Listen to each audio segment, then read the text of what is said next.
የልጅሽ አባት አለ። እዚህ ጋር ደግሞ አፍቃሪ ነኝ ብሎ አዲስ የመጣ ሰው አለ እና እስካሁን ብዙ ነገር እየተፈጠረ ነው በእኛም በእናንተም በኩል። ስለዚህ ይሄን ነገር መብቃት ስላለበት ወይ ልጅሽን አባት ምረጪ ወይ ደግሞ አዲስ አፍቃሪ ነኝ ብሎ የመጣውን ሰው ምረጪ። ዲቴል ልንገርሽ ሩታዬ፣ አሁን እንትን ሌላ ነገር እንዳይመስልሽ ብዬ ነው ተስማምቼ የመጣሁበት ምክንያት ምን መሰለሽ? እንደዚህ አይነት ነገር ብዙ አይነት ነገሮች ተፈጥሯል ቤታችን ላይ አይደለም ሩታዬ።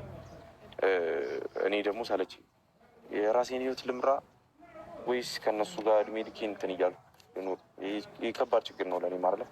አንቺም ደስተኛ ሆነሽ እንድትኖሪ ደግሞ እፈልጋለሁ። የምለፋው ለአንቺ ነው አይደለም እንዴ? ለእኔ ለቤተሰቦቼ ካልሆንኩ ለማንም ልሆን አልችልም። ስለዚህ አሁን የወሰነ ውሳኔ ምንድን ነው? አብርሃም አለ በዚህ በኩል ደስታ አለ። እየተጨቃጨቅሽ ከአብርሃም ጋር ትኖሪያለሽ ነው ይህ ነገር በተሳሳተ መንገድ ወይስ ደስተኛ ሆነሽ ከደስታዬ ጋር ትኖሪያለሽ? አንድ ምርጫ ነው የተሰጠ። ይህ ምርጫ ደግሞ ወስነሽ እኔ እንደማልወስንልሽ ለእነሱ እንድታሳይልኝ ይፈልጋል። ይሄ የአንቺ ምርጫ። ማንም ሊያምነኝ ደግሞ ፈቃደኛ አይደለም፣ ከቤተሰቦቻችንም ጭምር። እኔም መወስንልሽ እኔም መንገድ ምመራሽ ነው ይመስላቸው። እኔ አንቺን ጋይድ ነው ማድረግሽ። ነገሮችን ምርጫ ሰጥሻለሁ እንጂ እንደማልወስን ነገረናታል አይደለ? አታብራራላት። እኔ እንድታውቅ እፈልጋለሁ። አቤል አሁን እኮ እንድንከራከራለን። ይሄን ነገር በተረጋጋ መንገድ አለብኝ። አንከራከር። ሁሌ እንዳወራት እኮ ነው። አዳርም ሙሉ እንዳወራት ነው። ቀን ሙሉ ብዙ ነገር እንደሞላት ነው። አሁን ግን ማለት ነው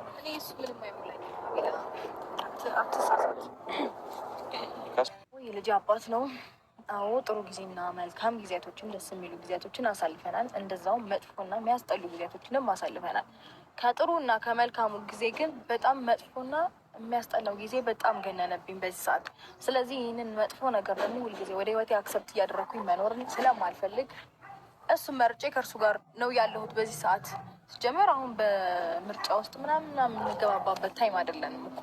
ምን አስባችሁ ነው እናንተስ? አንተስ ብትሆን ምን አስበህ ነው እንደዚህ አይነት ሀሳብ ይዘህ የምትመጣው? እንዴት መሰለሽ አሁን አንተ ጋር ነገርሽ ሩታዬ፣ አሁን ፋሚሊ በሙሉ ነገርሻቸው አቡሽ ምን ነው መልሳ ይኸውልሽ ውጭ ወስድሻለሁ ብሎ አታሎሽ ከሆነ አትታለይ።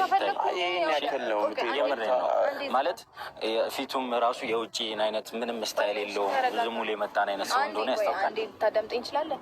የውጭ መሄዱን ፕሮሰስ እንኳን እኔ ራሴ ጀምሬዋለሁ። ማንም እስከሚወስደኝ ድረስ አልጠብቅም። ነገር ግን አሁን እንዴት ነው ደስታ የሚሰጠኝን ሰው ስላገኘው ህይወት አድርጎ እንዴት ነው አጣጥሞ ማኖርን የሚችል ሰው ስላገኘው በቃ መርጫዋለሁ። አለቀ። ስለዚህ አሁን ስለሚወስዳት እኮ አይደለም ከልብሽ እንዳልሆነ ያስታውቃል። ሩታ የምሬን እየቀለድሽ ያፌዝ ምናምን እንደሆነ ወይ ደግሞ ለማናደድ እንደሆነ ያስታውቃል። ፊቴ ላይ ራሱ ደስታን ማየት እኮ በጣም ግልጽ ነው። የለ ነው የሚመስለው። ሩታ ይሄ ልጅ እንኳን ውጭ የትም የሚሄድን አይነት ሰው አይደለም። ሩታ አሁን ለእነሱ ገለጻ አድርጌ ልንገራቸው ይሄን ነገር። አቤል አሁን እነሱ ማብራራት አይጠበቅባቸውም። ታውቀዋለህ፣ ብዙ ማውራት የሚችል ሰው አይደለም። ስራ ላይ እና ተግባር ላይ ነው። በመጀመሪያ ደረጃ ፍቅር እንዴት መስጠት እንደሚቻል በደንብ ስለሚያውቅ ነው አብሯት የሆኑት። ብትፈልገው ኖሮ አብርሃም ጋር ትመጣ ነበር። አብሮ እንደዚህ ተዝናንተው ተቃቅፈው አይመጡም ነበረ። ገብቷል። ሁለተኛ ስራ ያለው ሰው ነው፣ ጥሩ ሰው ነው። ብዙ ወዝ ምናምን ለምትለው ብዙ አይነት ስራዎችን ስለሚሰራ ነው። አንተ ከምትገምተው በላይ አንተ እያውደለደልክ እየተዝናናችሁ በየመንገዱ ስለእንትን ስለምትሉ ነው እንጂ ብዙ ደግሞ ነግሬህ ነበር እንደማሸንፍ ነግሬህ ነበር። ስለዛት እንደዛ ከቤት ስላስወጣኝ ምናምን አይደለም።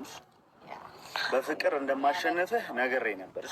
በፍቅር ሳይሆን በቁሳቁስ ነገር አሸነፍኳት በል። ይኸውልህ እሱ ጫፍ ላይ መድረስ አትስም ሲጀመር ማለት ነው። ይኸውልህ ልንገርህ አይደል አንተ የምታውቀው ነገር የለም። እንደማመጥ እናንተም እንዳዳመጥናችሁ እኛም አዳምጠን ባይሆን አጥና ይኸውልህ ማሱ ይደረድርልሃል። አይገርምህም? እዚህ ነው እሷም የመረጠችው ይደረድርልሃል። ምንም ነገር ችግሩ የመደርደርና የመልከስከስ ፕሮግራም ነው እናንተ ጋር ያለው። እየተልከሰከስ እየጀመርሽ ነው። እዚህ ቤት ውስጥ ደግሞ ፍቅር ነው ያለው። መልከስከስ እየጀመርሽ ነው። እሱም እኮ የራሱ ላይፍ አለው፣ ግን ደግሞ ስለሚያከብርሽ ፍቅር ስላለው እንደማመጥ። ሩታ አትናደጅ። ለጠየቃት ጥያቄ መልስ መልስ። እኔ እየተናደድኩ አይደለም። ይሄ እኮ የኔ ህይወት አይደለም፣ የጓደኛዬ ህይወት ነው። ስለ ቁሳቁስና ቅራቅንቦ ነገር ማን ተታሎ ማን እንደሄደ ግልጽ ነው ማሱ። ለማንኛውም ማለት ነው አንተ እሷን አግብቶ ሲወስድ ይህንን የሚወስደኛል ብለህ ሰክሰህ እንዳመጣት እቺ ልጅ ኩርጓ አንድ ነገር ልንገርህ። አሁን አንተ ልንገርህ፣ እኔ በምን ልሰከስ እችላለሁ? እኔ ለእውነት ቆሜ ነው እያወራ ያለሁት።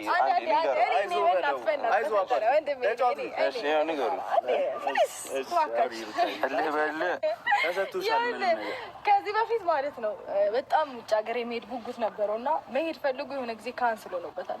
እሱ ነው ተሰክሶ ትሄዳለህ ተብሏል መሰለኝ። እዚያ ያሽቃብጣል፣ ደግሞ አይረጋጋም። ፕሮሰሱን ለሱ ደግሞ አይረጋጋም። ለማንኛውም ግን ዛሬ እዚህ ጋር ከኛ ጋር እንዲያሽቃብጣል፣ ነገ ደግሞ እዚያ ያሽቃብጣል። የሆነ ነገር ይሰጣል ተብሏል መሰለኝ። ሩታ እኔ እንደምታስቢኝ አይነት ሰው አይደለም። ለማንኛውም ግን እንደወለደ ሰው ብትሆኚ ጥሩ። አንድ ነገር ልንገርህ፣ እዚህ ጋር የልጅሽ አባት አለ፣ የልጅሽ አባት አለ፣ የምር ነው የልጅሽ አባት አለ፣ ምን አለ እና ቢያንስ ልጅ እንዳለው ሰው ብትሆኚ ደስ ይላል። አቤላ እኔ እኮ መጀመሪያም ነግሬህ ነበረ፣ ገባ ከማፌዝ እና አንተን ከማለት ውጭ ምንም ነገር እንደማይመጣ ማለት ነው። አንተ እንደዚህ ምን ትናልከኝ? አመሰግናለሁ። ለማንኛውም አቤል ይኸውልህ አንድ ነገር ልንገርህ፣ ለአንተም ቢሆን አንድ ነገር ልንገርህ፣ መወዳደር ያለበትን ሰው ማወቅ አለበት። አይደለም መወዳደር ያለበትን ሰው ማወቅ አለበት። አቤል መጀመሪያ ሰማህ አይደለም? ይሄን ሀሳብ አንተ ነው አይደል ያመጣው? ሰማህ? ሁለተኛ ቁሳቁስ ምናምን እንደምትለው ውጪ የምትፈልግ ብቻውን ትሄዳለህ። ይወስዳል፣ ችግር የለም። ለእናንተ ፕሮሰስ ወሰድ አድርገው መጠገን ምናልባት ውጭ የምትሄድ ከሆነ የእውነትም የውጭ ሰው ከሆንክ ማለት ነው።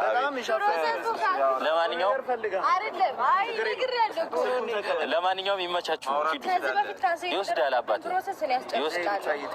ለማንኛውም ለራስሽ ሂጂ። ውጭ ይወስደኛል ብለሽ እንደዚህ ለማንኛውም እንደወለደ ሰው እንጂ የልጅሽ አባት ይሻልሻል። አልቅሰሽ እንደመጣሽ አልቅሰሽ ትመለሻለሽ ይመስለኛል። እንግዲህ ቤተሰብ ያው የነበረን ቆይታ ይህንን ይመስላል። ያው ብዙ ነገር አውቄበታለሁ፣ ተምሬበታለሁ። ምን አይነት ሰውም በምን አይነት ነገር እንደሚታለል አውቄበታለሁ ይመስለኛል። የልጇን አባት የምትመርጥ ነበር የመሰለኝ። ምክንያቱም ሩታ መጀመሪያ ስትመጣ እንዳያችኋት ከሆነ በሶሻል ሚዲያ ነው የተቀበላችኋት። ያው ብዙ ነገር ፈጥራ ነው እሱ ጋር የመጣችው። ብዙ ነገር አድርጋ ማለት ነው። እስከ ማልቀስም ብዙ ነገር እንፈጥራለች እና እንደዚህ ሆና የመጣች ሰው አይደለም የምትመስለው። ልጅ የሚወለደችለት አይደለም የምትመስለው እና በጣም ነው ያዘንኩባት ሩታ ማለት ነው። ሩታ እንደዚህ አይነት ሰው ትሆናለች ብዬ አንድ ቀንም ጠብቄ አላውቅም። ያው ይመስለኛል ኖቬል ይሄ ሁሉ ነገር ውስጥ እያስገባት ያለው ብዬ አስቤ ነበረ፣ ግን አይደለም። የራሷም ውሳኔ ነው፣ የራሷም ፍላጎት ነው። የራሷ ውሳኔ ባይሆን እርግጠኛ ነኝ አጠገቡን አታደርሰውም፣ ምንምም አትልምም ነበረ። ግን እሷ እንደዚህ በማለቷ በጣም ነው ያዘንኩት። የልጇን አባት ትታ ብዙ መከራ ያየችበትን ባሏን ትታ ሌላ ሰው መምረጧ፣ ትላንትና ከትላንት ወዲያ ውጪ ነበርኩ ብሎ ከሚያወራ ሰው ነው። ይህ ወዙም የለውም፣ የውጭ ወዝም ዝም ብሎ ምንጥር ስላሰረና ሸሚዝ አስሮ ስለመጣ ሱፍ አስሮ ስለመጣ አንድ ሰው ውጪ ነው